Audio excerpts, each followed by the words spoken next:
You're fine. All right. Yeah. Just tell me after. Yeah. It's just some like fraternity thing that No, okay. like You're just trying to clarify to the audience, so when they hear "tell me after," it's not like not some deep dark secret that Chris has. You have to pay us on Patreon that I don't think we've even set up yet. To hear what Chris. Yeah, we has have to say. Patreon. I don't know if you can like I don't know if you can what actually it would go donate to though. if you Yeah, like I don't know what happens if you donate. I hope you don't donate. I mean, I'm not gonna lie. We should put that out just in case. What kind of content would we put on there? That was the issue. I was just saying like donation, just like in general, if people want to give us money just for being us. I mean, we are But we pretty can start putting sweet. content out there. We're nice guys. Yeah. No, we gotta have some consistent viewers before we start asking for some money. Well, there's no reason not to ask for money, right? Yeah, that's true. But let's save the content for like the Like, we're public not going eye. door to door. Let's save it for the public eye, right? Yeah. Okay. All right. Let me. Thumbnail is up.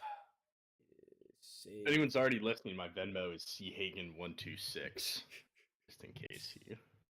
You should like request what him you for see. money. So he blindly is like, ooh. All right. This light situation is somehow a mess yet again. I'll never get it right, Chris. It's either I got to stay like really close and I look like I'm in a cave, or I got to go all the way back here and eventually, maybe, hopefully, it'll flood in. I don't know. This is a good light, right? Not too dark. That was perfect. Cool. Well,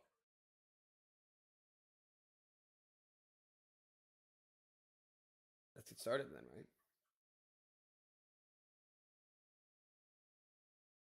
Also, wait, before we get started, just to clarify,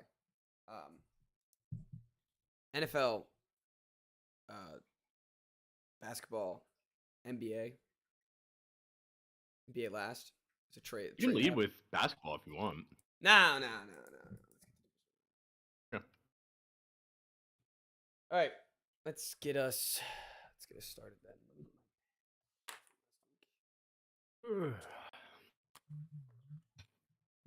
Why am I getting a phone call? James. Uh-oh.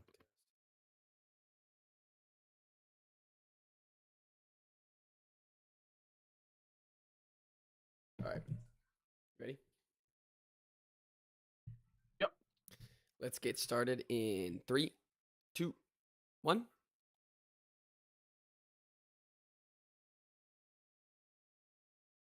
Hello and welcome to the Wise Guys podcast. I am your host, Brady Fitzgerald, joined as always by my co-host, Chris Hagan. How you guys doing? Doing fantastic, Chris. Not gonna lie. We'll get to it in College Corner.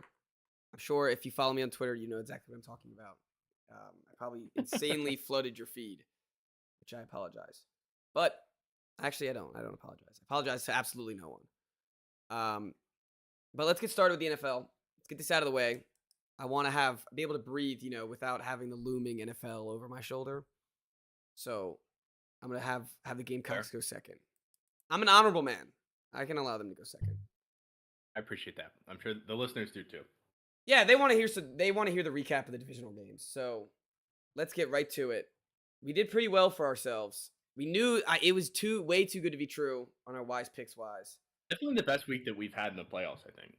I feel like usually we struggle a little bit. But we didn't overthink it. Like we went with 3 of the 4 favorites. Didn't like that, but worked out. Yeah, and I feel like the wheels started churning where we were gonna start like going ourselves the other way, and then we were responsible enough to put our foots down, and we're not gonna overthink this. Yeah, we underthought Mahomes, which we said on the pod we were gonna do. We said we were gonna underthink Mahomes. We knew that Mahomes was gonna be looking at us come today and just be sitting there laughing. If you're watching this on YouTube, or you see this on YouTube or see one of our Twitter posts or Instagram posts, it's going to be Mahomes laughing. And that's just, I mean, we called it. We knew how it was going to be. We knew how it was going to end up. We rode with the Bills anyways. Let's just start out with that game. Felt different. Let's just start out with that game. Really It's did. our one loss. I think that's fair. We earned the start with this game. There were so many mistakes late in the fourth quarter for this Buffalo Bills team. It's hard to point out like one specific play that screwed them over, honestly, in this last quarter drive. They had many of Josh Allen's misses. Tony Romo's out there saying he's getting hit when he's just getting tapped by his offensive lineman. Then it comes down to the kicker. Should have never come down to the kicker. They talked about it all game, how no one could kick in these conditions, how the field position was going to matter because the kickers can't kick on one side of the field. And it ends up in the hands of Tyler Ass, and he misses the kick. Wide right. Just as the Bills always Can we talk real quick about what a dickhead Jim Nance is? Yeah, okay, wait. I didn't hear that. I'm sorry. I didn't know what you're talking about. So when Bass comes out, Nance is like, McDermott has been saying all week like how much confidence he has in this guy, and he missed a couple kicks last week, but he said that if he gets put in a big spot this week, that they have full confidence in him, and this is like leading right up until he kicks the ball. I was like, I even said it out loud. I was like, this is such a bad jinx. Like, what are we doing here, Jim Nance? And then just shanks it. I was like, oh man. That's an ultimate. I get, like, if you were to just say like McDermott is gonna have confidence in him, he said he would, but like he literally said, if there is a big spot, he has 100% confidence in him. Do you think Jim Nance had money on the? Do you think he had money on the Chiefs? He's like, I know what I need to do. If I had money on the Chiefs, I would be like, oh, there's no way he misses this game. Yeah. Like, this is guaranteed going in. He never misses these. But it was horrible. I felt so bad. The guy, and then they pan over to the guy crying on the sideline, and they show him for a good solid 20 seconds. That would not be my initial react. Like, my initial reaction would just be like shock. Yeah, I don't think I would speak or move for at least like 5-10 minutes. Especially because it's so cold too. It's be frozen in place. Like this. So, Mahomes and the Chiefs do it yet again in the playoffs against the Buffalo Bills. They had so many mistakes too. Like, they were giving this game away to the Bills. The Bills had every opportunity to take this game, and and they just couldn't get it done. My question is, if he makes that kick, that's why I feel like if he makes that kick, is there too much time? It doesn't matter. Yes, there was over a minute left, wasn't there? Yeah. Like, there was way too much, and it would not have mattered. So that's why the kick, like, yes, it's a devastating way to lose because the game was over right in that second, but you know damn well that they get the ball back and they're going to. I was going to say, you know what else would have been devastating? Another 13 seconds of Mahomes driving down the field immediately. And it's like, and it would be like 2 plays and it'd be like, shit, they're in field goal range. So now the game's over already. Now they're just running out of clock. Yeah. It's almost even a worse death. Yeah. But, yeah, right. It was, would you rather a bullet to the head or 5 to the chest and bleed to death? They got the ball on. I think they got like. They got the bullet to the head. I think they got the guillotine. They're like, they lined them up. They ready to go. Whoosh. Ended their season right then and there. What do you do if you're the Bills? I was pretty upset. And like, I don't really care that much. I was like, man, that'd be the worst. And I sent out the tweet that was like, I wouldn't trade positions. No, I wouldn't want to be a Bills fan. And my sorry ass team than them. Yeah. This is what, like, year 4 or 5 in a row where they've been legitimate Super Bowl contenders and they lose to the Chiefs every time. Yep.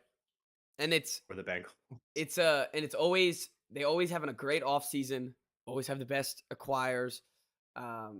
Diggs never had his game. He actually had a big drop in the late fourth quarter. Yeah. Where I was like, this is it. This is the play. That looked like that ball traveled Mhm. 200 yards in the air, and it lands perfectly Mhm. in his hands, and it just pops right out. And this is a team that they always like you don't. I wouldn't bring up the cold if they didn't say like a couple years ago like that's where we want to play. Like you're at home, it's in the cold. Why can Stephon Diggs never do anything in the cold? Why is that? Yeah. The I think honestly, like do you move on from Diggs and try to get something better, or you get other pieces around Diggs? It's definitely possible. I mean, I think he just turned 30. I mean, he might even be 31. So, like, he's getting up there and he's got a huge contract. Um, to say you don't want to put yourself in a Chiefs situation where you have no receivers, but also They the just team beat that's in them. the AFC Championship They right just now. beat So, them. Yeah. so I guess it doesn't matter that much apparently. Um, just for like a change of scenery and like a change of vibes, it might be like something has to change. Yeah, something definitely has to Like if they change. roll out that same team next year, I guarantee you they're still losing to Patrick Mahomes. Yeah, I don't know what they have to do to change up this team, but I do think if you move on from Diggs, you gotta get the like the stigma out of there. Whatever the diva talk is, whether it's real or not, whether there's smoke, there's fire. There's got to be something. Um, we've heard it like every off season that he's unhappy.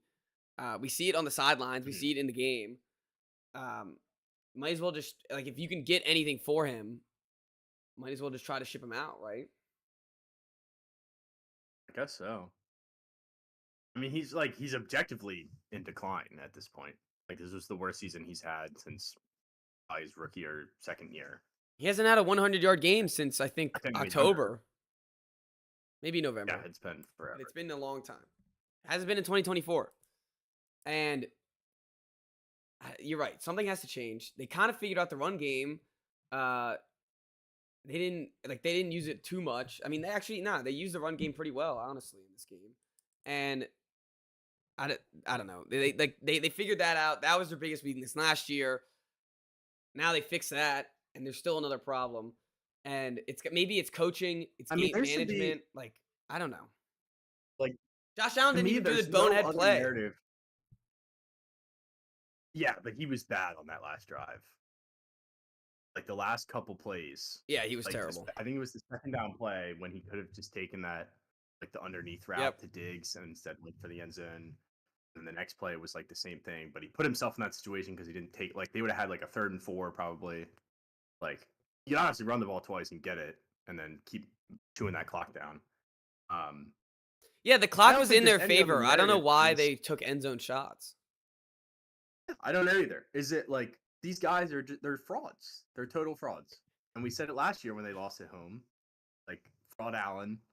I like Josh Allen, but he consistently does not get it done in big moments in January. No, and it's always like if you look at the stats, like he filled the stat sheet. You know, he didn't have a Mhm. turnover. He got only 30 yards less than Mahomes. He had 72 yards rushing, 2 touchdowns on the ground. And and you're right, that last drive, he was the one who messed it up. He didn't take the underneath route. He took a bunch of stupid end zone shots and completely wasted that opportunity that they had late in the game. There's a reason that the Chiefs are so hard to beat, and that's because every time Mahomes gets the ball in a big spot, you know that they're going to score And well, and every time. they're not going to royally mess it up. Like they had royal mess ups in this game still. Like they had the fumble out of the end zone, my favorite rule. Mhm. Um I'm not. the Yeah, we're not going to have time to talk about that. and then the last drive they finally made him punt for the first time in the whole game. So the defense did their I mean, I guess the defense didn't do the fumble out of the end zone, but the defense held But them when that's they what needed to. like that's what I'm talking about with the narratives. Like the glazing of Patrick Mahomes is like, yeah, like I get it. He's never not played in an AFC Championship, which is ridiculous. But this was the Bills' game to win that they lost, and that's to me that's more That's the that's a story. bigger deal than like Mahomes is unbeatable. Like he was beatable. You had him beat, Yeah. and they choked this away, and that might be hard to hear. Like, I don't want, as a Bills fan, you shouldn't be like sitting at home crying about how you have to play Patrick Mahomes every year. Like, you should be upset at your guy. I'm not saying that like they should move on from him or anything. No, but Like, there needs to be any some alternative is worse, but yeah. That was self-inflicted. I agree, and I think Buffalo fans are kind of starting to realize that. Maybe not with the Josh Allen specifically, but with the coach and just the way the team is every January. They have Von Miller to a massive 6-year deal. He's 34 years old and didn't record a sack. Yeah, and had like a warrant out for his arrest. And I think he had like 3 healthy scratches. He had combined this whole year, he had 3 tackles. 3 combined tackles with 1 assisted tackle. So they could be in some cap hell pretty soon because the Josh Allen extension's hitting. Stephon Diggs is a big number. I wonder what like the opt-outs are. I'm sure, contract. And that could be another reason why they move on for Diggs because they got to pay a bunch of old guys on the defense on contracts. It was crazy next year, and their defense is old. Like They're old and they're injured. I mean, they got injured. I felt like every week they got injured. This especially late. Weren't they missing like 3 linebackers this week? That was the Dolphins. I don't remember. At least 2. But I think so. No, the Bills were too. And this is when it matters. This is when you need those guys healthy and you need the younger, faster, to be able to play.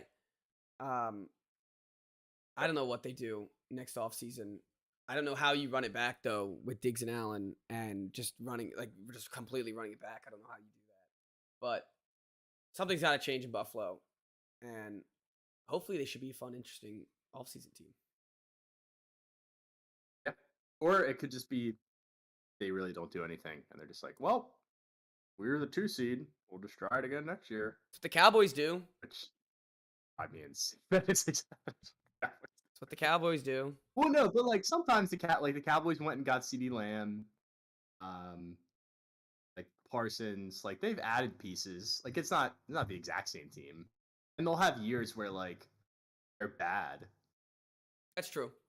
Like the Cowboys have had their fair share of. Yeah, but in this past 4 years, they've both just been 12-year teams, right? Or 12-win teams. Right. Yeah, since McCarthy took over, they've been the same. All right. Are we ready to move on to I guess we'll go backwards chronologically. We'll go to the Lions. Okay. Yeah. Nodding your head. Oh, yeah, sure. I thought you were just going to start. Okay. Lions are in their first NFC championship since when? Do we know? Do you know the stat? I don't know the stat. 91? 91, you said? It's 91. 1991. So 30 plus years. And I mean, Baker played well until he turned into Baker right at the end. They had a pretty decent game, the Bucks. The Lions it was neck and neck the whole time. The Lions took it away at the end. It was kind of a gross game for a while, really. Yeah, it was a little sloppy. But what made me really worried for the Lions. That's what I was about to say. I kind of like we did the whole Bills thing, but like the Bucks don't interest me as much as the Bills do next season. So let's just talk about the Lions and their matchup against the Niners. The Bucks, there's no expectations. Like this is a be in the playoffs at all. Yeah, this is a cherry on top. Like, if anything, it's a good congrats to Baker.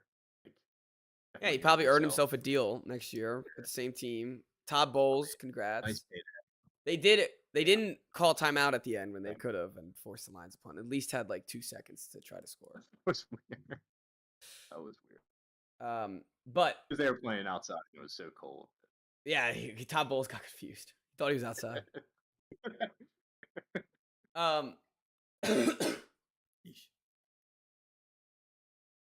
All right, coming up against the Niners.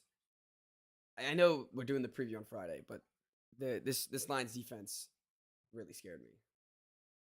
They allowed 408 yards against the Tampa Bay Buccaneers.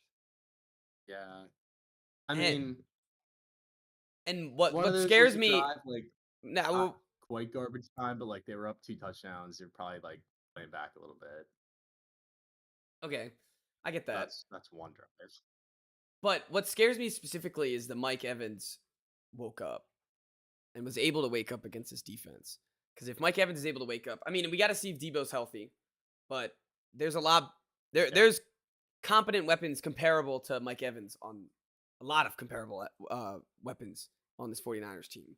Kittle, Debo, Ayuk, even, and then of course Christian McCaffrey. So like, if their top playmaker and it's just Mike Evans can get this, he have this type of game. I mean, what is one of these guys going to do against this Lions defense?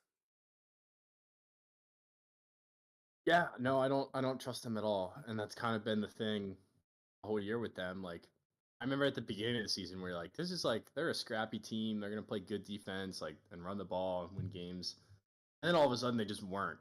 And it was like the team was every game they were gonna play in was a shootout, and it's just been like this roller coaster ride with their defense. And they held their own against Stafford. Um, the wheels were kind of starting to come off towards the end of this game. I'm pretty concerned about next week against that offense. Not at your place. I think they're in trouble. I honestly, and yeah, they're not in a dome. They're gonna have to face some sort of elements. Hopefully not rain, because I don't trust either of these guys with rain. I don't trust Purdy or Goff with rain. So if it is, it's gonna be a slop fest. I guess talking real quick about this game, the one thing we can deeply analyze and debate a little bit, the 2-point conversion at the end. All right, I'm glad you're shaking your head. Cares? No, okay. It didn't matter. No, I know. But I'm saying, like, is that the right decision? I don't know. Like, I don't think, like, I personally, I wouldn't do it. But I understand that, like, I don't think it's flawed reasoning. Like, I would rather take the point there, and then if you get the chance at the end of the game, then you try to win it all in one play. That's what I would do, but I understand that, what is it, like 52% of the time you get the 2-point conversion, so The analytics always just tell you to go for it. Does it ever tell you not to go for it? Yeah. It's not even analytics either. Like, it's just like, unless analytics is just basic probability. I think analytics is basic probability. But it's also like, I don't know if you can just apply that to 2 drives though.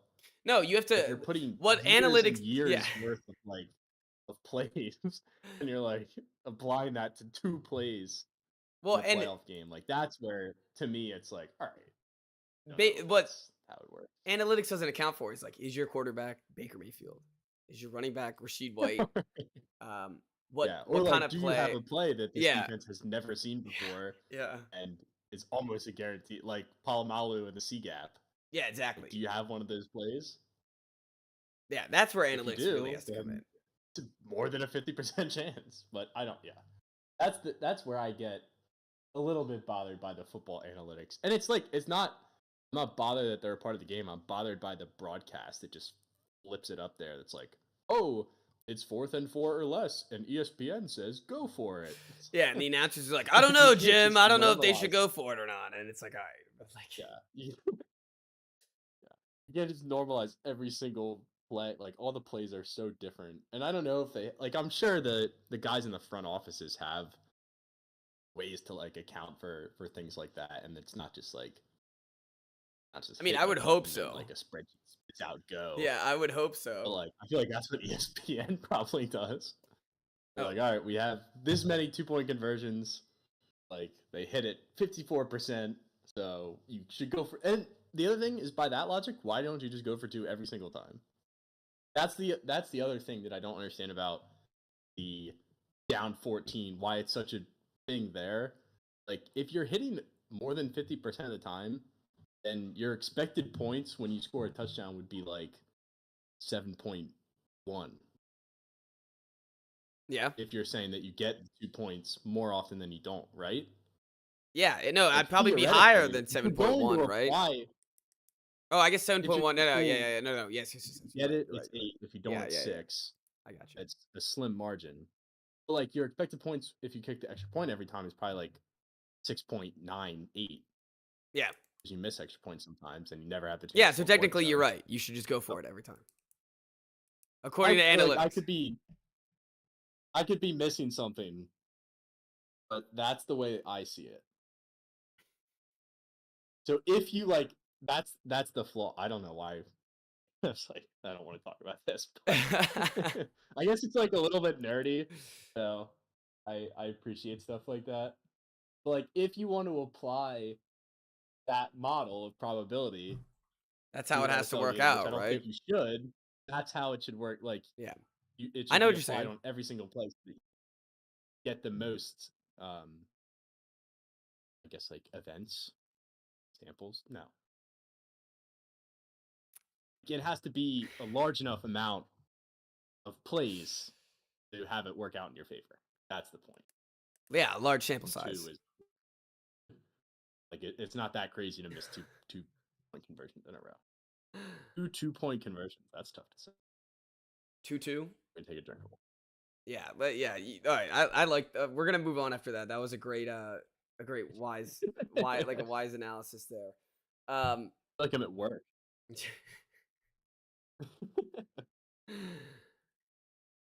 Okay, what about the Lions offense? How do you think they can match up against the San Francisco 49ers defense?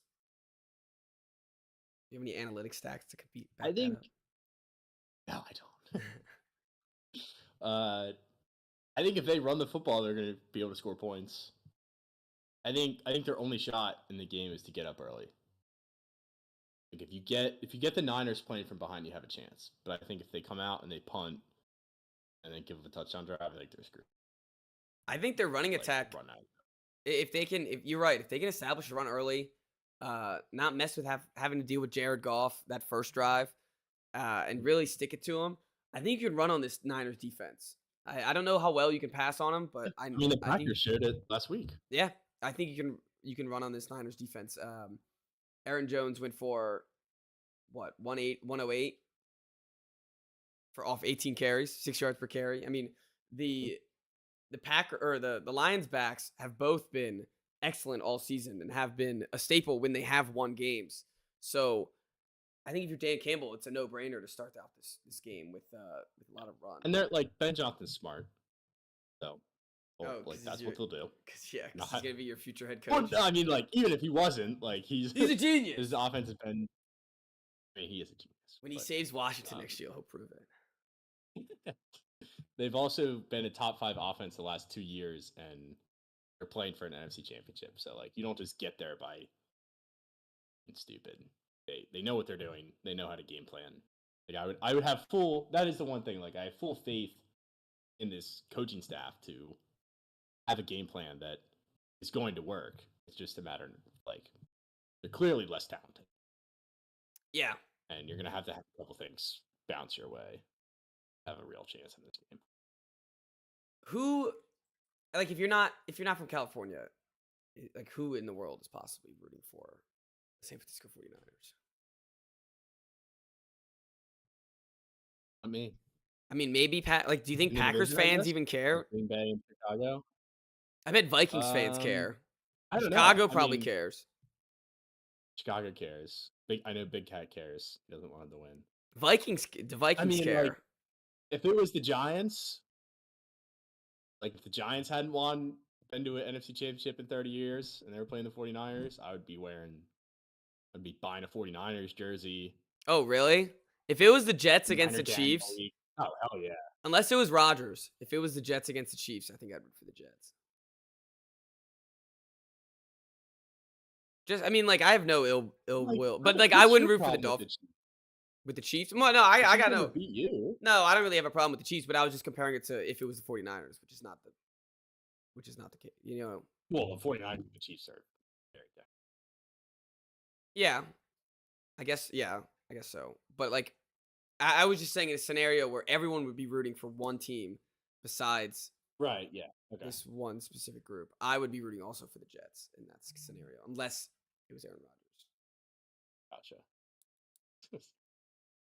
Honestly, yeah, I think more people might root for the Chiefs than the Aaron Rodgers Jets. That would actually be. I would actually be. That would. Which I mean, that would be like hypothetical. the NFL dream, wouldn't it?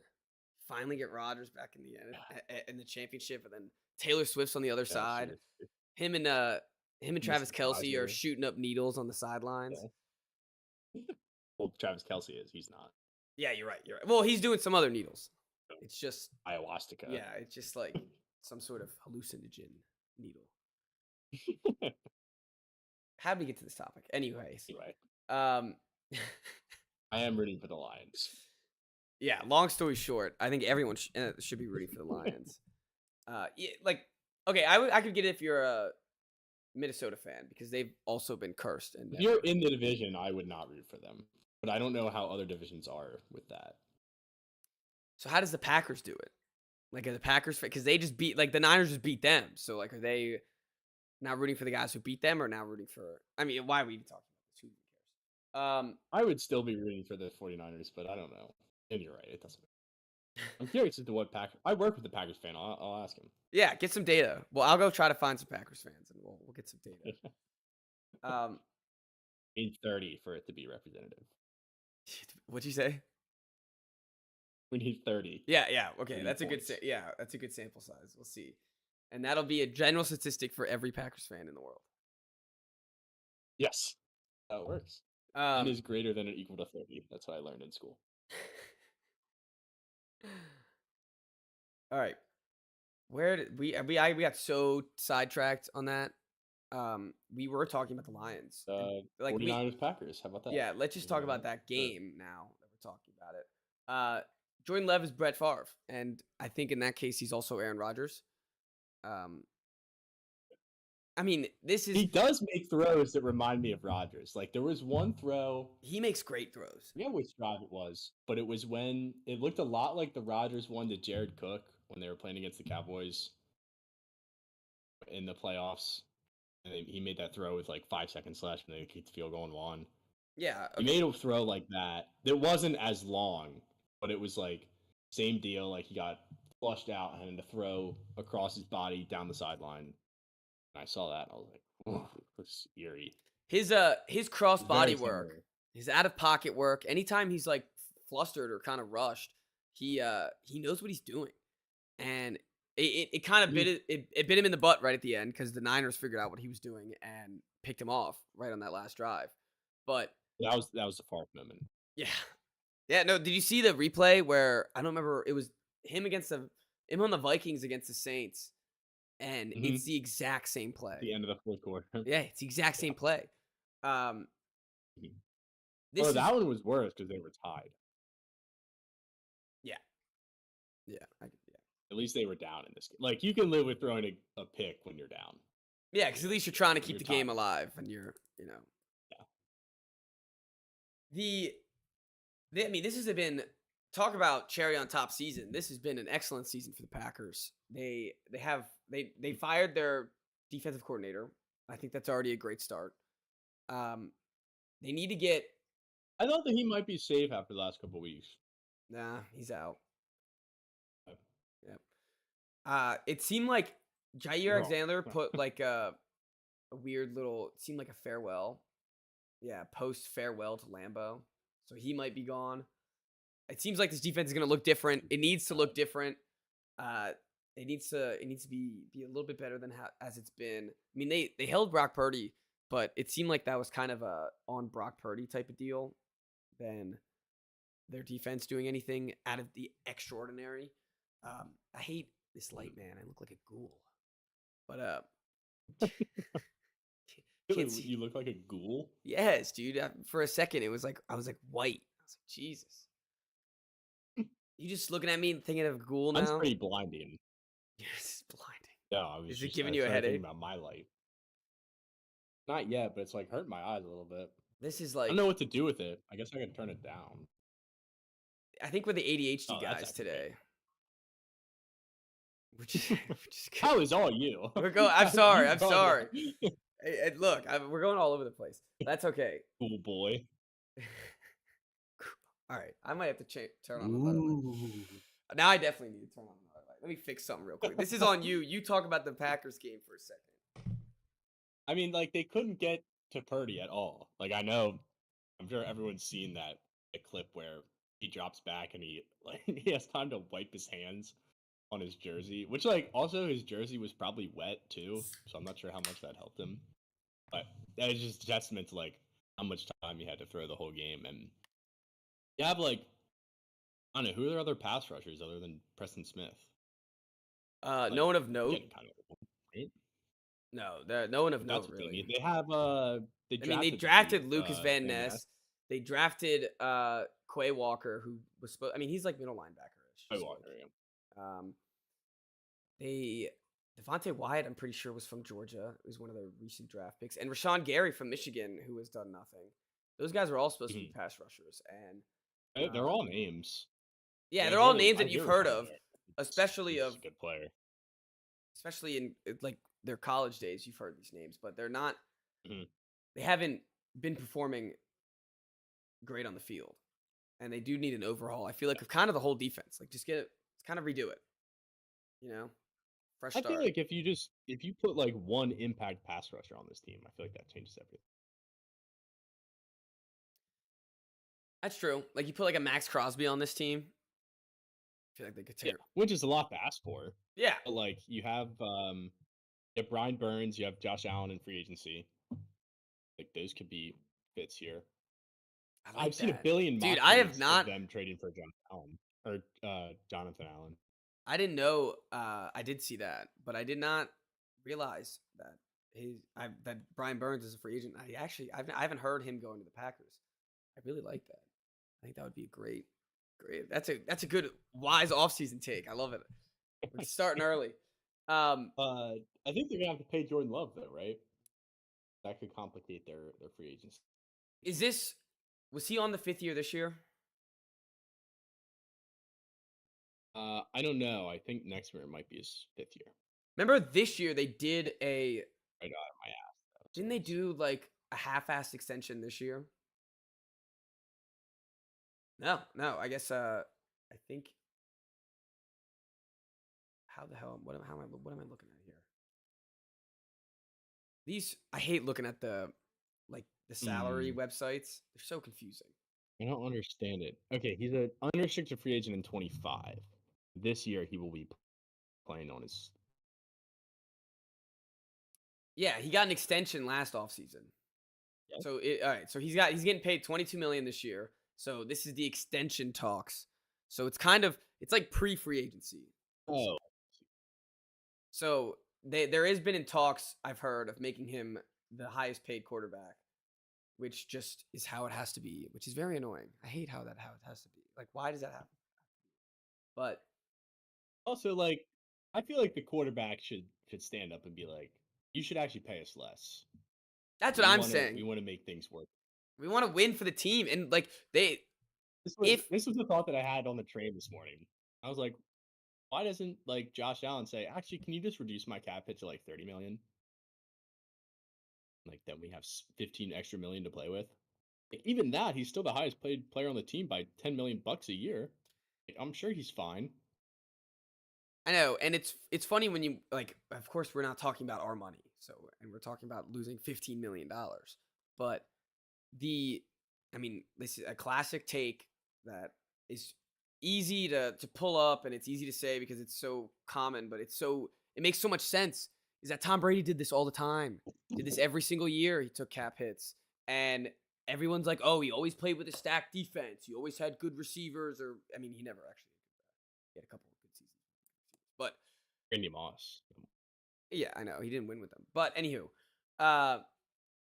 he had good players on his team because he took less money to get those good players. And I also, if you're looking at it, like when Brock Purdy's extension comes up and it's like they have to make him the highest paid quarterback of all time. Like Brock Purdy, he already said that Christian McCaffrey is the MVP. He should go up and be like, I'm not as valuable as Mahomes. Don't pay me as much as Mahomes. I would rather like if I'm Brock Purdy, I'm sitting there, I'm like, I'd rather play with Debo and Ayuk and Christian McCaffrey and Kittle than play with than have all this pressure on me. than just be the highest paid quarterback of all time. Yeah. You just show up and be like, yeah, just pay me what you pay Christian. We're set. Yeah. Yeah, we're good to go. Um, yeah, and if like, and you can still, as you said, you can still command to be the highest paid player on the team and still give up a part of their salary that they're getting now. Good sum of money. Yeah. I'm looking at Brady's old contracts. He never got paid more than $25 million. That's insane to think about nowadays. Because Watson is what? That's Getting insane. like, Watson The is Bucks getting like contract 50 was million. 2 for 50. Yes. Like, it's Yep. it's baffling. It's something you got to do though in the business. But I mean, I would really like if you got a good head of shoulders on the guy, I'd sit down with him if I'm the GM. I'd be like, look, would you rather have this group? I'd lay it out. Would you rather have these 5 players or 15 million extra bucks? Yeah, little what if analysis. Yeah. We're hitting everything today, aren't we? Let's just start talking about some more on contracts. We'll get some. Yeah. Can we get a solicitation in here? That's what I'm really itching for. Let me get some purchase orders, change orders, maybe. Do a little cost as an independent variable study real quick. Classic. All right. Mahomes' cap hit this year was $57 million. Next year it's $60 million. Okay, but what the Bonkers. Chiefs did is they paid Patrick Mahomes all that and then got rid of the high-paying wide receiver. So then they could beef up the offensive line and then they could beef up the defense. And they don't have that awesome receiver. Right, but they've also drafted really well. Well, yeah. Sometimes you got to get lucky, right? Like you could do all the smart things and not draft the right players, and you can be screwed every time. But yeah, you do got to get lucky. I'll give you that. And they haven't gotten lucky with any of their replacements for Tyreek Hill. So yes, but they also probably decided like we don't really need we love having him, but he's also a luxury. That's exactly what they decided. We're already good enough. Well, and what they saw is when they lost the Super Bowl, they're like, great, our wide receiver's wide open by 5 yards, but no one can get in the ball because he's getting tackled every time. So they traded him. They traded him and then beefed up their line every single year or every offseason since. So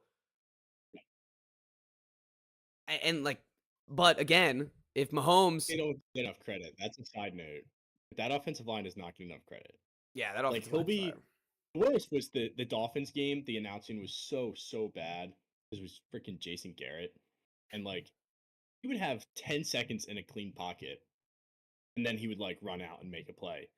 And Jason Garrett was like, "Look at him! When the pocket collapses, he's such a great playmaker. No one does it like him." I'm like, dude, he had so much time in that pocket. And these poor linemen, now it makes it seem like they gave him no time and he had to run out and make a play. So I just shout out the Chiefs O-line. They need some. Yeah, definitely. But I was just thinking about it. Like the argument that I just put with the Tyreek Hill, getting rid of him for that money. If Mahomes takes $25 less million and wants to make $27 million a year instead of 52 or 50 or whatever, that makes it 62. I did the math wrong, but he wants to take 15 less. Maybe they could still afford a Tyreek Hill, or maybe they could have gotten a DeAndre Hopkins this offseason. I don't know. But going back to where this conversation started, Jordan Love getting the contract extension is something they need to worry about in the near future. I would let him play out. I'm always in that camp, is let him play out. Worst case scenario, someone could offer him a boatload of money in free agency. You can just match that like what you're going to do this offseason anyways. And I'm sure he's going to want to stay where he's good instead of leaving for quote unquote green. Only a bad team's going to offer him a contract. So no good team every good team has a quarterback. Yeah, that's true. Yeah, he's not going anywhere. He definitely doesn't want to leave LaFleur. No, that's why they should let him ride out the contract. All right, now let's talk about the future Super Bowl champ. We're covering all bases today. No, we're hitting everything, and it's been 41 minutes. This Kentucky game is going to take another 41. So, buckle I feel up. like as an NFL team, you need a really good cap guy. I mean, yeah. Like a guy who can manipulate your cap space. Yeah, whoever I the feel like that Rams never and the gets talked Saints about. have. Let's get whoever the Rams and the Saints have. No, the They Saints guy yeah. needs to go. Like they have no cap space. No, but he manipulates the cap. Every year it's like they have no cap space last year and it's like, "Oh, It's just they negative. signed Derek Carr to a $100 million deal." How'd they do that? I don't know. They Yeah. just did it. They just ended up doing it. The Chiefs guy must be great too. Yeah. Like they have Mahomes and Kelsey and Chris Jones on like longest deals. And Chris Jones is like the highest paid defensive tackle in the league, I think, outside of Donald. Yeah, didn't they have a whole cap situation this offseason? Didn't he miss the first game? Probably, but yeah, he did. He was holding out. But then he got paid. Yeah. Yeah, you're right. All right. Anyway. Let's go on to the Ravens, the future Super Bowl champs. They had a slow, sluggish first half, but they got rolling in the second half and late in the second half. I mean, Lamar Jackson, he got the monkey off his back. He played amazing. I'll give him his flowers. Like if anyone here, I got nothing left to say. Besides, you got to go win the Super Bowl now. I mean, like maybe you don't have to win the Super Bowl, but like you're there. Yeah, you do. You think it's a must win?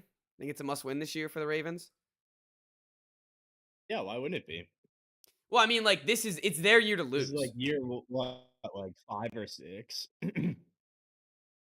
Like they're not. I don't think they're going to settle for winning the AFC. That's true. I don't think they'd settle for anything right now. Like it's not a season where like in July you look back and you're like, well, like that was a great run. No, we came up short. Like great season overall. You're gonna say great season, but we failed. What they'll say. That's fair enough. I mean, they're poised. They're having the AFC Championship at home. Let's talk about this game against the Texans real quick. CJ Stroud, I mean, he got locked up. Their wide receivers got locked up. No one could really get anything going. The Ravens defense is way better than I thought they were. I'm not gonna lie. Way better than I thought they were. I thought their cornerback situation was gonna be really iffy this week. I thought their pass rush has always been a little mediocre. But that Matabuke, I don't remember what his first name is, but the big boy in the middle for the Ravens, that guy, he somehow rushes a passer from the D-tackle spot that I haven't seen in a long time. That guy could get sacks, I feel like all the time. But they were getting after CJ Stroud. They weren't actually sacking him a lot, but they were getting after him. And there's nothing, I mean, talk about a gravy team and a cherry on top team. This is another one. We had 3 teams that could have lost last week. And it was like, all right, it's all right. We had a good season. And all 3 of them did. They ended up losing, but they had, it was 3 almost like happy to be there guys. Yes. For 30 minutes, it didn't feel like that. No. I love the Texans. No. And when looking back in hindsight at this game, it's easy to be like, well, their only scoring play was the punt, the Steven Sims, Right. Washington Commander legend, punt return. Football team, actually. You're right. He was a football teamer. But that was only the only big play they really got all half when you look at it. And it was. Yeah, they had one like okay drive that led to a field goal. And I guess they had a missed field goal too. And I think it kind of woke up Lamar. Like, all right, we got to score some points. Yeah, the screenshot. Yeah, the screenshot of him looking at that's a great. great photo of Lamar, just like mean mugging the world almost. And as I said earlier, I mean, he got his flowers. He did it all. He was effective on the ground. He was effective in the air. Isaiah Likely for them just had one of the nastiest touchdowns. It was, the fact that they can just get a guy like that. They didn't even have to start Mark Andrews. Like they got him back from the IR. Most teams are just like, let's desperately get him. I've been calling them to get Zach Ertz this whole time. He signed with the Lions for for this week, and they never got him. They never want another guy. They use their other tight ends too. Nope. One guy's name's like Conch or whatever. Like they throw to these backup guys too. So they like the guys on their Kolar. That's what it is. Charlie Kolar. They throw to him like at least once a game. But yeah, they love the guys that they have here, and it seems like this is the team. But yeah, I mean, I think it definitely helps Lamar to know that his defense is going to go out and get stops. It takes so much pressure off of him. Like, at halftime, he can go in the locker room and be like, "All right, it didn't look great, but like my defense has my back, and I'm not giving up points on that side of the ball." So, problem is, you hear that this at the week- door?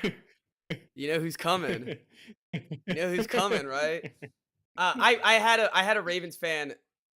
We were watching the Saturday game, so the Bills and Chiefs hadn't played yet, and he was like, I'd rather have the Chiefs win.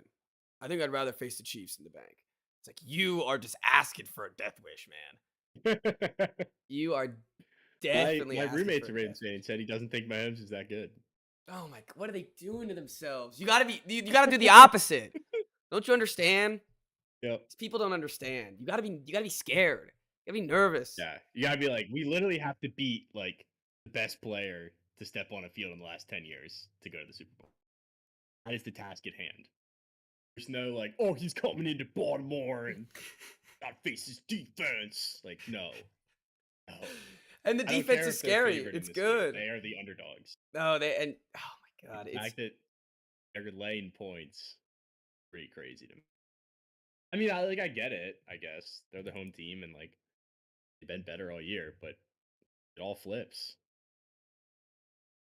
I would be shitting bricks if I was a Ravens fan. This would be worst case scenario, honestly. Besides, I mean, like nothing in the first round really was a bad scenario. So this is the bad. This is the worst. You don't want to see them. You want to see the Bills, the fraud Allen. You want to see the missed drag route on second down and you want all that. You don't want Mahomes. He doesn't make mistakes, man. You don't get someone who doesn't make mistakes.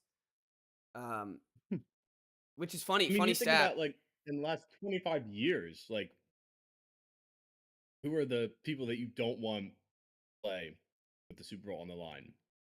Like, Brady's one. Obviously.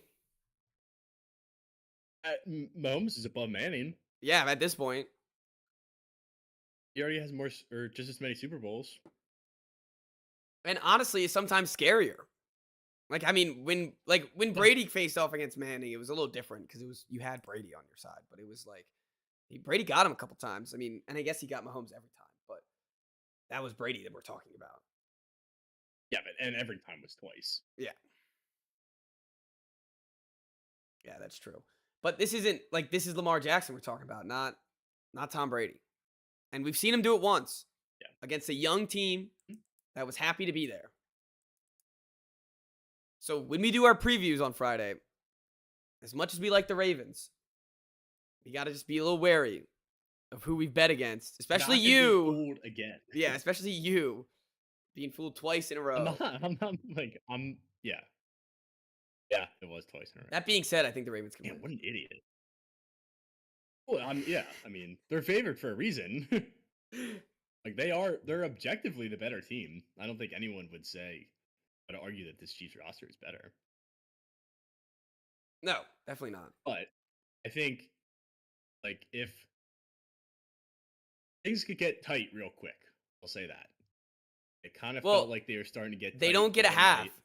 They don't get this first half that they got against the Texans. They don't get a half to dilly-dally. They got to jump from the start. And especially this Ravens team, we know how they've been historically when they don't have a lead. So they got to get up early. All right, we've already spent Excited. 50. Yeah, this Friday episode is gonna be great. I feel like we just did that. I know. Honestly, then let's move on from the NFL for now. I think we've recapped all the games. Texans. We talked about every other team that lost basically besides the Bucs, but the Texans, had Happy to be there. You guys are doing well. You're gonna be just fine. Yep. All right. Let's move on to my Super Bowl. The South Carolina Gamecocks beat Kentucky Wildcats in men's basketball last night. We got to storm the court. And as we pointed out in text chain, we have flip seasons in men's basketball. Mm-hmm. We have completely and utterly flip seasons. I really don't know where. Like, do you want me to start anywhere? What do you want to hear? I want to hear the whole story. Take me to when you first texted me yesterday. Okay, when did I first text you yesterday? Was it like 1 o'clock? You were in class. Okay, yeah, I wasn't able to focus at all in class. I mean, nothing was learned yesterday in class. I had class from 11:40 to 4, and then I was gonna go. I went to Jersey Mike's, and then I went straight to the line. That was my first blunder. I should have just gone straight to the line. Why didn't you just get food at the game? Because I had 2 hours to wait, and I was starving. So I went to go. I got it. I got my mics. Went there, and there's 4 people in front of us. There was 2 lines. There's 2 people in one line. 4 people in one line, and then 2 people in the other. So we go to the line with 2 people. Both lines, the people in front held it for all their buddies and all their friends. So it just keeps getting fuller and fuller and fuller up in the front. The cop comes out, who's normally standing by the doors. He's like, "Everyone line up." Like, how the hell are we supposed to line up in an organized line at this point? Where the left line that we didn't get in is fine. They're perfectly lined up, but there's probably 11 people from where we would have been sitting in that line. Man, probably like 17 now. And there was a lot of people that skipped line. That's basically the gist of this. They let us all in. It's we get in. You're a sorry human. Yeah, were doing that at Big Noon. And to be fair, like a couple people jumped up in line with me, so like I wasn't gonna be like too. I did say some things and people were mad, but it was okay. There was no fights breaking out. Because people came out with cameras and like, "How long have you guys been here?" And I was like, "I've been here since 4:25. These people have been here since 5:30." They were like, "Say it louder. Say it louder." I was like, "I'm sorry, I'm right here. Why do I need to say louder?" But anywho, we get in, we get to our seats. A sigh of relief is here. They pulled out all the stops, Colonial Life. They gave us all towels. They told us all to wear black. All the students were wearing black. Students were filling in. We had a record number of student tickets. It ended up being 6,008 student tickets. We got the arena. Yeah. It's only 18,000 people in the arena, so it's a good third of the arena. And then so game starts. I did some heckling pregame to Big Z. He was very nice. He's a very nice guy. He couldn't read what was on his shoes though, so I was asking him the whole pregame what was on his shoes. He couldn't tell me. Anywho, game starts. We get up. We're up at halftime. Like we get up. We're up by 8. I'm nervous the whole time. There's probably 7 minutes left. We're up by good, 8-9 points. Seems like it's pretty wrapped up if we can just keep this going. I got a text from the managers. First of all, I got a text from the managers midway through the day to make sure I was coming to the game. Of course, it's the first person to get a ticket. And then the manager texts me about halftime, and he's like, "If we pull this out, they're gonna the cops are gonna let us storm. Like it's all good to go."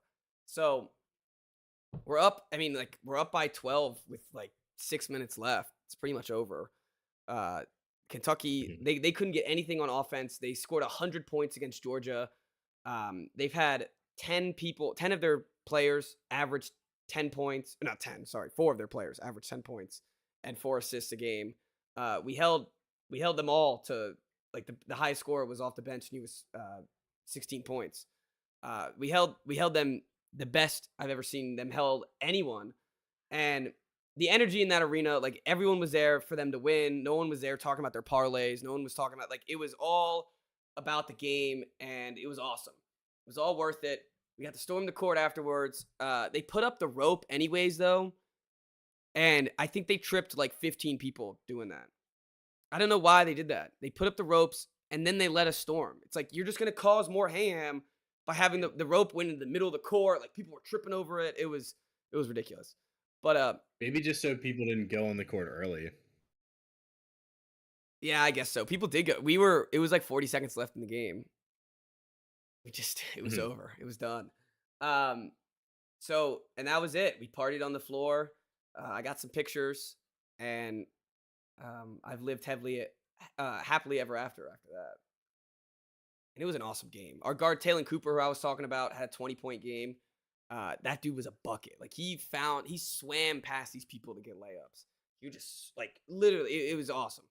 And I think we could have beaten anyone in that arena. We could have faced UConn, and that place was so loud. Thoughts? Sounds a good team. UConn Yeah, no, I mean, you're like this. I almost felt like I was like living through you a little bit, like seeing the tweets and stuff, and like just remembering what it feels like to be in an arena like that, and like the feeling when the game is pretty much wrapped up, and like it's not even stressful. It's like a pretty surreal feeling. Oh, I was Like, still stressed because you have time to process like what's happening, and you're like, is this actually happening right now? Oh, Like, yeah. I'm gonna be on the floor. Like, we're gonna beat. I guess what were they, number 6? Yeah. And it's even better that it's Kentucky, like, because they like if it was Bama, it would be cool. But Kentucky's been the program in the SEC for our whole lifetime, and probably before that. And too. the best part about So like that just makes it even sweeter. the best part about the Kentucky part is that there were so many Blue fans there. Big Blue was there. Really? They were coming back early in the second, and they were making it a close game, and I think they tied it up or maybe even got up by 1, and there was a "Go Big Blue" chant going throughout the stadium. We immediately scored and started an F Big Blue chant throughout the whole stadium. But the fans, like, there was so much Blue there. They stayed too. Like, it was late in the fourth or late in the half, and I was like, are they gonna leave? And I mean, that's what was stressing me out. I was like, if they're not leaving yet, like, this isn't over. They know. Yeah. And we left, like, there was a couple plays where we left a shooter wide open, and you could see why they scored 100 points. Every time that they were open, the bucket goes in. Like, they made a couple mistakes against us. They had how many turnovers did they end up having? They had 8 turnovers, but that's a low number. And this team doesn't make a lot of mistakes. So the fact that we were able to stop that offense like that, I think, I mean, it lit up the arena. Yeah. I mean, it shows that home court matters. Oh yeah. Like it's hard to win games on the road in college basketball, and it's like it's one of the greatest things to be a part of an atmosphere like that, and just to like, it sounds bad, but like making the athletes' lives a living hell for 2 hours. Oh yeah. And like it's on everyone to do it, and like for you to have been going to the game since your freshman year, like was the COVID year, and you had like 12 people in the arena. But then like it opens up, but like your team's not very good. You're still going to every game. Then like the ball starts to get rolling, and it's like it all builds up to this moment. Yeah, and there's been a lot of, like, because I've been the fan, and like it's a little, I don't want to be an ego boot, but like I've been there through every iteration of this team so far in the past 4 years, and I've seen the tremendous lows that this team has gone through. And like I saw a picture today, and it was like, if you build it, they'll come. And I was thinking, like, it's all about the team building it. And it's like, I don't want to make this. It's not about me. And it's not, this is going to sound egotistical, but like, yeah, like when I was there, I was one out of like 8 students at the game. I was one out of like 20 students at the game. Like I would go to games where I'd show up an hour early and there would be no one sitting next to me for the next 2 hours until the game started. And just to see it finally come into fruition and everyone to storm the court, it was great to see. Almost like I was almost like I should get some VIP here. Like, come on, like let me storm the court first or something, But I'm glad I've always been a supporter of this team. I'm glad I'm not a fair weather fan that only shows up to the big games, and it makes those moments sweeter. Where I'm sure everyone who was there just for the game had a great time rushing the court, but it wasn't the same than watching a 2-12 team in the SEC every year. Yeah, and then I got what? Oh, go. I was just gonna say. No, go ahead. Finish. And that's really. I mean, like I got no complaints about this game. I'm sure I'm sure we'll have an annoying loss within the next couple of games, but they got another game on Saturday. I sadly will not be there because I have a water polo tournament in UNCW, but hopefully the fans show out as much. We're playing UNCW, Duke, I think VT. Oh, I meant the basketball team. Oh, Mizzou. So we took care of Mizzou. We took care of Mizzou in Mizzou. So hopefully this should be a layup. Okay. But yeah, well, I will say that when we beat Purdue last year, it was number 3. There was a hangover game for the crowd. Yeah. We played Minnesota next, and it was like it might have been the least attended game since November. Oof. Yeah, I mean, everyone's just like, all right, we did it, and then like the next game, everyone was back, but like having a soft opponent come after that, it was definitely like, and it was like 6 days later, but that's what I attributed. God, I had something I was gonna say, but I am totally blanking on it.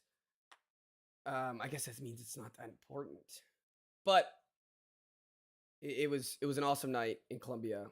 It was a great night for anyone who's followed basketball. Like going to the bathrooms and going to the concession stands. Never seen it that full ever. It was ridiculous. The lines were long, and the best part was walking past all these old men who are in their polos or they're just like, man, I can't believe like these guys can really play, I guess. And it's like, man, this is a program winning, like this is a program changing win, I think, for this team, because South Carolina's never like the best part about it is court storm. What? When was the last? I mean, we didn't. Last time we beat Kentucky at home, they didn't even let us storm. So I have no idea when the last court storm was. This is a win that gets us national attention, which South Carolina doesn't get very often. And I think that was the most important part about it, was that like our coach is on Phil Fonburn, whatever his name is today. Feinbaum. Yeah, Feinbaum. All the college basketball accounts, Bleacher Report's tweeting about us. Like that's the type of shit I love, where it's like the world gets to see the South Carolina basketball team that I've been watching this whole time. Yeah, that is. It's beautiful. Sports are beautiful. And it is. Yeah, it is beautiful. So as John Rothstein would say, it is only January. Yes. So yes. No, what happens next? What happens next? I think they've put themselves in a position where I have to see what their overall SEC standings are. I think they're 4-1, but if they end up going 4-2, they end up going 500 the rest of the way in the SEC, I think we locked ourselves into a tournament spot. You're gonna have an opportunity to get another big win too. Yeah, we have Tennessee at Tennessee, Auburn. Sadly, Tennessee. The next 2 big games are at Tennessee and at Auburn, but we have Ole Miss come to town on next Tuesday. That'll be not a big game, but it'll be they were the 22 ranked team at some point, so that'll be a big win. LSU comes to town. That's always Oh, something. yeah, Florida comes to it's weird. town. That's always something. And then Tennessee comes right in the middle of our spring break, which I've already mentioned, but Right. so tragic. But yeah, I mean, I think this team, like maybe I'm being way too optimistic, but I think this team is that win kind of locks up hopefully an NCAA tournament spot, even if it's a 11th seed, you know. Yeah, just get in. Yep. That's another thing that like changes the program, just to say that you're going to the tournament. Oh yeah. Like, And the you fact wanna that play in the tournament. this is Lamont's second year. His second year. Mhm. I mean, he's Hey, you couldn't say that they're not ahead of schedule. no, definitely not. And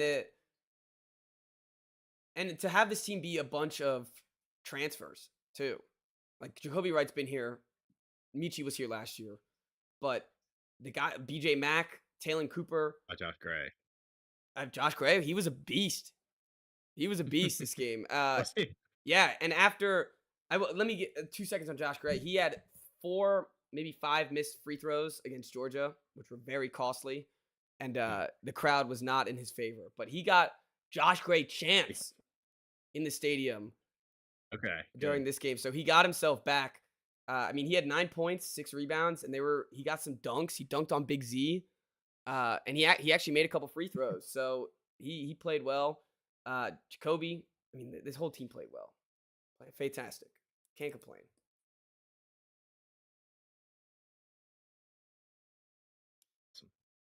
All right. What about Maryland? Broken. Did you guys have another heartbreaker? I think I'm making a health decision tonight, and Oh. so I don't know if we talked about the Northwestern game. Did we? Yeah. I think we did. Yeah, because we watched it. Because you watched it. Yeah. I said we watched it. You Michigan always watch State. it. We're down 12 at halftime. Also, I went through hell and back to get to this game because it was freezing outside, and I was meeting my younger sister. We're going to the game together because none of my friends were back, and she got caught in traffic getting onto campus. I was just like waiting in the parking lot in the freezing cold. Oh. And eventually I just like hopped on a scooter and went up. But I was outside for like at least 30-40 minutes in the 20-degree weather, like dying. It was horrible. I like tried to run inside to an academic building at one point just to warm up. They're all locked. Oh. So that was the start. And then I get to the arena and like the game's already started. It was a noon game. And I just kind of park it at the top of the wall. And they just like, they look so bad. I'm like, what am I doing here? Like, I just spent all this time getting up here just to watch this terrible basketball team. They can't get a stop. They can't score a basket. Goes to halftime, down 12. And then, like, immediately they're back. Like, 8-0 run right at the start of the second half. But again, it's like they have 4 people that are going to score every game, and that's it. They get back into the game. Like, Jameer's getting buckets. Dante Scott's playing well. Reese down low. That's it. Like, no one else contributes. So it's like back and forth the last 10 minutes of the game. Maybe even longer than that. Like, it was never more than a 3-point game, it felt like. Michigan State, it's a huge 3 to go up 4. Jameer comes right back with a 3 of his own to make it a 1-point game. They get the ball back with, like, what's a shot clock? Is it 30 seconds? 30 right? seconds. So they get the ball back with, like, 37, 38 seconds. And Willard chooses not to foul, which I liked. Like, your defense has played really well in the second half. You got gashed in the first half, but, like, just nutted up in the second half. And we're getting stops when they needed them. And they get a stop. They actually gave up an open look, and the guy just missed it. But so now there's 7 seconds left. We have the ball down a point, and again, like Willard, no timeout. Like Jameer is just gonna run up and go score. I was like, yes, like, and this is all happening so quickly, right? Because there's no timeouts, there's no fouls, which was beautiful. He runs up the floor, and I'm assuming his idea was he was gonna, like, he was full steam ahead. had 2 guys on him. I was assuming he was going to pull back, shoot a 3, go for the win. Or no, yeah, they were down 2. He was going to go for the win. And he tripped and fell. Oh. The ball went out of bounds. It's Oh. over. Just like that. This all happened in 35 seconds. Like, and if you include the 2 3-pointers too, this is all in the last minute. It's banging 3-pointer, defensive stop, and then that possession at the end. And it was like that. When I was talking about if I was a Bills fan, I would have just sat there and stared. Like I couldn't move for a few seconds. I could not accept that that's how that ended, especially after Wednesday night, Wednesday night when he had the ball against Northwestern. I mean, at least he got a shot off in that game, but I couldn't believe that shot didn't go in. And then to not get a shot off was so terrible. And he went down and he was on the ground for like 30 seconds. Just like face down. And then I think at least 3 of our guys were either on the floor or like in the crouching position with their heads down. And I was like, man. Because they are say what you want about how poorly they've played this year, but you can't say that they don't go out and bust their ass every game. Yeah. And they miss a lot of threes, but they're always gonna hustle. They're always gonna fight on the glass. You know that you're getting your all every single possession, which is why I still have faith in Willard, because I know that his guys want to play for him, and he's gonna at least get that out of them. And just seeing that after that game, and that was a must win, because now you're 3-5. Now you're probably shot from the tournament unless you go on a crazy run. You know whose fault this is? Yeah, it was tough. Ew. This is Hunter Dickinson's fault. No, I don't want to think about that. He's soft too. He wouldn't even fit on this team. Wouldn't want it. Oh, okay, my bad. But what was I gonna say? I got me thinking about things. They're 0-5 in 1 possession games. That's tough. You're like the They Vikings. lost to Davidson, or I guess the opposite. or the opposite of the Vikings. Yeah. They lost to Davidson by 3. I think UAB by 3. Northwestern by 1. Michigan State by 2. There's one other one escaping me. But yeah, it's a brutal stat to just lose every single close game. And there's definitely there is an aspect of luck to that. And I'm not saying that if they weren't unlucky that they would be good, because I don't think this is a very good basketball team, but it's a team that can at least be interesting. Like you said the other night, that after that Northwestern game, at least you know that the team is for real. And it sounds cheesy, but I feel a sense of pride watching them, because I'm at least they're my shitty team. I know that they're out there working. And that's Willard, every post-game press conference, he would just be look, these guys are working hard. We're just not winning games right now, but it's gonna come. And I don't know if it is gonna come or not, but I feel bad for Jameer. Been putting the team on his back and can't win games. You got a thin team. You need a lot of guys to play in college basketball. You need a lot of guys that can get theirself a bucket. And I think you're in the position that South Carolina was last year, a little bit, where you have some lingering guys from the older regimes. You have some younger guys that Willard just brought in, and they need to just keep getting Willard classes, and they need to do a little better on the transfer portal. And I know you talked about the 3-point shooter that has not played whatsoever this season that you guys got from the transfer portal. Yeah, I don't know how much he changes, but at least he's a guy that can score, according to his other transfers. He's a warm body. Yeah, exactly. So I just think a couple more transfers, a couple more recruiting classes. Let the freshmen get in their own. I think you guys will be all right. But you're right. It's sad that freshmen need time. Freshmen need time. It is sad though that Jameer Young, he's done after this year, right? Or does he have another year of eligibility? Yeah, no, this is last year. That is sad. So it is, yeah, it's a bummer for him to go out like that. Yeah, that is sad. Well, so tonight against Iowa, any hope? It starts in 5 minutes. Oh, yeah, I think this is a follow on my phone game. I don't know if I can Do it. I can't handle it right. I need a break. Yeah, I get that. All right. These last 2 games, like I wouldn't wish one of those games on my worst enemy. 2 of them back to back. All right. So I say to fill out Friday's pod, we'll do the NBA then. I think this is a good place to wrap it up. Okay.